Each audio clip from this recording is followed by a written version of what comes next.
ભારતની પરમાણુ સહેલીની હવે એક નવી પહેલ છે. સ્વતંત્રતાથી લઈ આત્મનિર્ભરતા સુધી. આજરોજ અમદાવાદ ખાતે ડોક્ટર નીલમ ગોયલે પત્રકાર પરિષદનું આયોજન કર્યું હતું, જેમાં દાદા સાહેબ ફાળકે, નારી તુજે સલામ વગેરે જેવા પુરસ્કારોથી સન્માનિત ભારતની પરમાણુ સહેલી ડોક્ટર નીલમ ગોયલે જળ, ઉર્જા, રોજગારી, આત્મનિર્ભરતાના માર્ગે 3 ગામોના કન્સલ્ટરમાં 300 વરસાદી પાણીના તળાવોનું નિર્માણ પૂર્ણ કર્યું છે. ત્યારે ડોક્ટર નીલમ ગોયલે પત્રકાર પરિષદમાં જણાવ્યું હતું કે ભારતની પરમાણુ સહેલી દરેક ઘર અને ખેતરમાં વહેતા પાણી અને વીજળીનો સતત નક્કર પુરવઠો અને ભારતના દરેક ખેડૂત ગ્રામીણ પરિવાર માટે પ્રાદેશિક કારખાનાઓની વ્યવસ્થા સાથે દરેક 2 પરિવારોમાંથી 5 લોકોને રોજગાર, નોકરી સુનિશ્ચિત કરવાની તેની વ્યવહારિક વ્યૂહરચના હેઠળ તે 3 ગામોમાં અમલમાં આવી રહી છે. કલ સેન્ટરને દેશ માટે એક આદર્શ કલ સેન્ટર તરીકે સ્થાપિત કરવાના પ્રયાસો કરવામાં આવી રહ્યા છે. પરમાણુ સહેલીની વ્યૂહરચનામાં જે કાર્યોનો સમાવેશ થાય છે તેમાં ખાસ કરીને દરેક ખેતર માટે 12માસી પાણીની સતત વ્યવસ્થા, ખેતરમાં પાણી પહોંચાડવા માટે સોલાર પંપ સિસ્ટમ, વર્ષમાં એક વાણિજ્યક પાકના ઉત્પાદનથી લઈ દરેક ખેતરમાં વ્યાજબી ભાવે વેચાણની વ્યવસ્થા, 10,000 ખેડૂતો અને પશુપાલકો વચ્ચે અને તેમની માલિકી હેઠળ ફૂડ પ્રોસેસિંગ પ્લાન્ટ, દૂધ પ્રોસેસિંગ પ્લાન્ટ અને બાયોગેસ, બાયોકમ્પોસ્ટ, બાયોફર્ટિલાઇઝર, ટ્રોમ્બો પ્લાન્ટની સ્થાપના. દૌસા ખાતે ખેડૂત અને પશુપાલક પરિવાર માટે દીઠ 2 પુખ્ત વયના લોકો માટે સારી રોજગારીની ખાતરી રાખવી, ફેક્ટરીઓની સ્થાપના અને નગર અને શહેરી યુવાઓ માટે નોકરીની જોગવાઈ જેવી વિવિધ બાબતો વિશે જાણકારી આપી હતી. વધુમાં તેઓએ શું જણાવ્યું, આવો જોઈએ આ વિડીયોમાં. विकसित भारत, आत्मनिर्भर भारत जिसकी हम बात करते हैं, विकसित भारत कैसे बनेगा? भारत के हर गांव में जब तक आत्मनिर्भरता नहीं होगी, विकसित भारत का सपना हमारा दूर दूर तक साकार होता नहीं दिखेगा.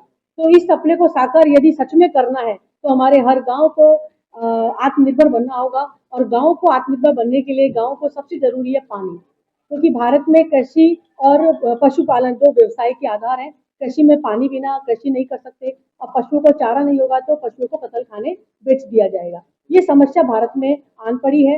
भारत का 10 सालों में 60% पानी खत्म हो चुका है, और इस समस्या की वजह से किसान अपनी जमीन बेच रहे हैं, पशुओं को, बुचर्स को बेच रहे हैं, पूरी सभ्यता संस्कृति खत्म हो रही है. इस समस्या को समाधान के अंदर हमने एक मॉडल गाँव बनाया है राजस्थान में, छारेड़ा, दौसा जिले में, जिसमें हम हर किसान के खेत पर एक पानी का कुंडा बना रहे हैं, जिसमें हमने 250 कुंडे बना चुके हैं. और इसमें हर कुंडा जो जमीन होती है उसका 5% जमीन पर कुंडा बनाते हैं. जैसे 4 बीघा जमीन है, उसका 5% हुआ 72 फीट बाई 72 फीट, और ये करीबन 10 से 15 फीट गहरा होता है. और ये इतना पानी होता है कि पूरी साल किसान को पानी की कमी नहीं आने देगा. किसान 3 फसल ले सकता है. उसकी इनकम से वो अपने बच्चों को अच्छी शिक्षा दे सकता है, अपनी दवाइयों का अपना इलाज कर सकता है, और अपनी रोजमर्रा की जरूरतों को पूरा कर सकता है. मैडम, अहमदाबाद में पानी की स्थिति क्या बताएं? और अहमदाबाद में मैं बात कहूँ तो अहमदाबाद एक तीसरा ऐसा जिला है जो पानी की एक्सट्रैक्शन रेट सबसे ज्यादा है. जैसे पहला देहरादून है, सेकंड जयपुर है, थर्ड अहमदाबाद है. और अहमदाबाद सिटी में तो पानी पूरी तरह से खत्म हो ही गया है.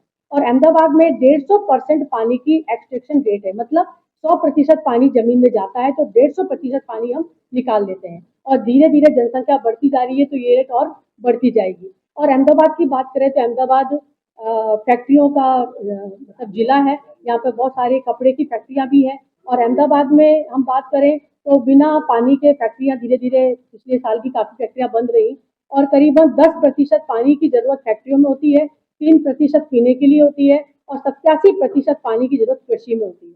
तो कृषि में 87% पानी कृषि निकालता है, मतलब किसान निकालता है.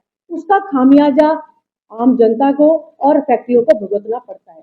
तो इसका समस्या का सोल्यूशन हमें निकालना है कि 87% एक्सट्रैक्शन जो निकाल रहा है किसान, वो हमें रोकना है, तुरंत प्रभाव से रोकना है. अब कैसे रुकेगा? आप किसान पे आरोप लगा रही है. किसान तो वैसे भी कई सालों से सड़कों पर बैठे हैं, जिनकी आज कल सरकार में भी, सदन में भी बात हुई थी. राष्ट्रपति ने कहा किसान नेता से भी बातचीत की. क्यों नहीं सरकार बात कर रही है? किसानों पे आरोप नहीं है, किसानों के लिए सहयोग है. आज किसानों के पास पानी नहीं होगा तो किसान खेती कैसे करेंगे? पानी नहीं होगा तो वो अपने पशुओं को चारा कैसे खिलाएंगे? तो किसानों के लिए सॉल्यूशन है. मैं सॉल्यूशन लेकर आई हूँ, किसानों की मदद करने आई हूँ. तो उसमें क्या है, हर खेत पर 700 mm बारिश होती है और वो बारिश का पानी पूरा व्यर्थ चला जाता है।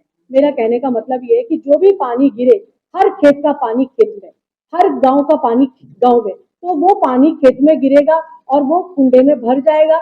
उस कुंडे से सोलर पंप के द्वारा पानी वो अपने खेत में यूज कर सकता है। आपकी ये मुहिम कहाँ तक सफल दिख रही है आपको? तो हमने जो ये मुहिम ली है उसमें हमने मॉडल गांव बनाया जिसमें 250 कुंडे बना चुके हैं। आप दौसा जिले में छारड़ा गांव में जा सकते हैं, वहाँ पे हर किसान के खेत पे कुंडा बन चुका है और हर किसान की इनकम 40,000 रुपए से 4 लाख रुपए बढ़ चुकी है और हर खेत पर 2 लोगों को रोजगार मिल जाता है अगर पानी की व्यवस्था होती है। तो हम बड़ी बड़ी योजनाएं जैसे ECRP है, यमुना साबरमती लिंक योजना है, पार तापी नर्मदा योजना है, इनके पीछे अभी ना पड़ के हम अपने खेत में ही पानी की व्यवस्था खुद कर सकते हैं। फिर धीरे धीरे ये योजनाएं भी होती जाएंगी तो कम से कम हमारी कृषि तो नहीं खोएगी और ये पानी इतना होगा, ये पानी मीठा होगा, ये पानी बिना आर्सेनिक और फ्लोराइड का होगा, क्योंकि जैसे जैसे पानी का लेवल नीचे जाता जाता है पानी खारा होता जाता है, पानी आर्सेनिक और फ्लोराइड वाला बनता जाता है जो कि स्वास्थ्य के लिए बुरी तरह से खराब है। और ये पानी जो होगा बरसात का, ये मीठा पानी होगा, फसल के लिए भी अच्छा होगा और फिर बाद में गाय का, भैंस का गोबर के द्वारा, ऑर्गेनिक खाद के द्वारा हम ऑर्गेनिक खेती कर सकते हैं जिसकी बहुत ज्यादा डिमांड आने वाले समय में। तो मेरा जो प्रेस कॉन्फ्रेंस करने का ये उद्देश्य है कि जिस प्रकार से गुजरात की इस पावन धरती पर महात्मा गांधी जी ने 1930 में दांडी मार्च कर यह संदेश दिया था कि छोटी छोटी बुनियादी चीजों के लिए अंग्रेजों पर डिपेंडेंसी खत्म कर दो, वही उद्देश्य मेरा इस प्रेस कॉन्फ्रेंस का है कि हम हर खेत पर पानी की, बिजली की व्यवस्था कर हम डिपेंडेंसी खत्म करें और हमारे देश को वापस से आत्मनिर्भर बनाए। क्योंकि भारत सोने की चिड़िया था, लेकिन धीरे धीरे हमारी जो GDP की दर है, वो हमारी जो अर्थव्यवस्था है वो धीरे धीरे डाउन होती जा रही है। इसको हमें अगर वापस से मजबूत बनाना है तो हमारे किसानों को मजबूत बनाना होगा, हमारे गाँव को मजबूत बनाना होगा और गाँव को और किसानों को मजबूत बनाने से हमारा देश मजबूत होगा।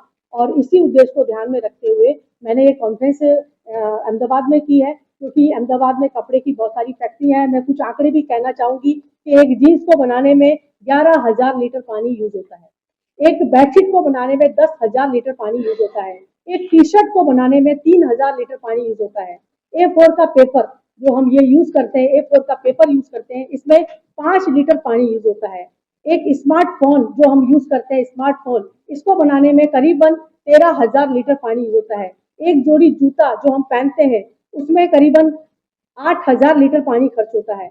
एक कार जो हम यूज करते हैं इसमें 70,000 लीटर पानी यूज होता है। यानी हर इंसान के पास 1 लाख लीटर पानी का बर्डन है। तो हम इस समस्या से दूर नहीं भाग सकते, हम सब इसके जिम्मेदार हैं और हम सबको मिलकर ही इसका सोल्यूशन ढूंढना होगा। तो मैं ये कहना चाहूंगी कि अहमदाबाद को हमें वापस से ग्रीन करना है, क्योंकि जैसे जैसे पानी खत्म होगा अहमदाबाद रेगिस्तान की तरफ बढ़ रहा है, ग्रीनरी, हरियाली खत्म होती जा रही है। तो हमें वापस से अहमदाबाद को पुनः ग्रीन करना है, हरियाली हमें पुनः लानी है और यहाँ का पानी का लेवल बढ़ाना है। तो हमें इसका सॉल्यूशन ढूंढना होगा। सॉल्यूशन यही है कि हर किसान के खेत पे कुंडा बने और वो अपने पानी की व्यवस्था अपने खेत पर करे, तो उसको जमीन से पानी नहीं खींचना होगा।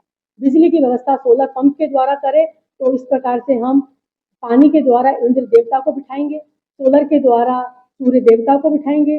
जब इंद्र देवता, सोलर, सूर्य देवता विराजमान होंगे तो लक्ष्मी अवतरित होंगी, लोग, किसानों की इनकम बढ़ेगी और वो अपने परिवार का खर्चों का, रोजमर्रा की जिंदगी को जीने का अपना काम अच्छे से कर पाएगा।